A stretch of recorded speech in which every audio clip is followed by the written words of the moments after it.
Gagawa naman tayo ngayon ng no-bake banana cake.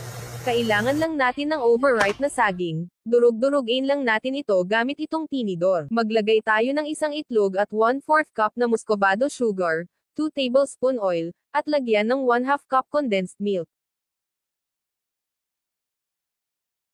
Haluin natin ito ng mabuti.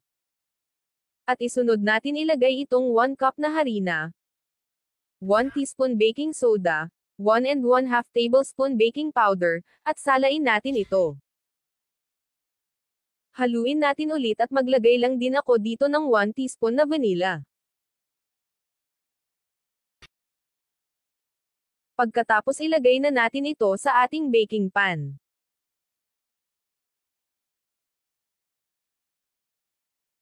Maglagay lang ako dito ng chocolate chips sa ibabaw at ito ay optional lang. At steam lang natin ito ng mga 45 minutes. At ito na ang ating masarap na no-bake banana cake.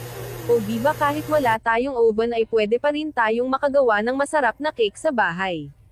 At maraming salamat po sa panonood. Gagawa naman tayo ngayon ng no-bake banana cake. Kailangan lang natin ng overripe na saging, durug-durugin lang natin ito gamit itong tinidor. Maglagay tayo ng isang itlog at 1/4 cup na muscovado sugar, 2 tablespoon oil, at lagyan ng 1/2 cup condensed milk. Haluin natin ito ng mabuti. At isunod natin ilagay itong 1 cup na harina, 1 teaspoon baking soda, 1 and 1/2 tablespoon baking powder, at salain natin ito. Haluin natin ulit at maglagay lang din ako dito ng 1 teaspoon na vanilla. Pagkatapos ilagay na natin ito sa ating baking pan.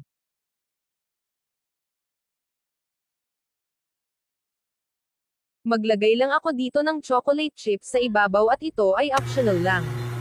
At steam lang natin ito ng mga 45 minutes. At ito na ang ating masarap na no-bake banana cake. O diba kahit wala tayong oven ay pwede pa rin tayong makagawa ng masarap na cake sa bahay.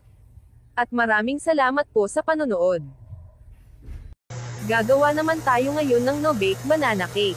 Kailangan lang natin ng overripe na saging, durug-durugin lang natin ito gamit itong tinidor. Maglagay tayo ng isang itlog at 1/4 cup na muscovado sugar, 2 tablespoon oil, at lagyan ng 1/2 cup condensed milk. Haluin natin ito ng mabuti. At isunod natin ilagay itong 1 cup na harina.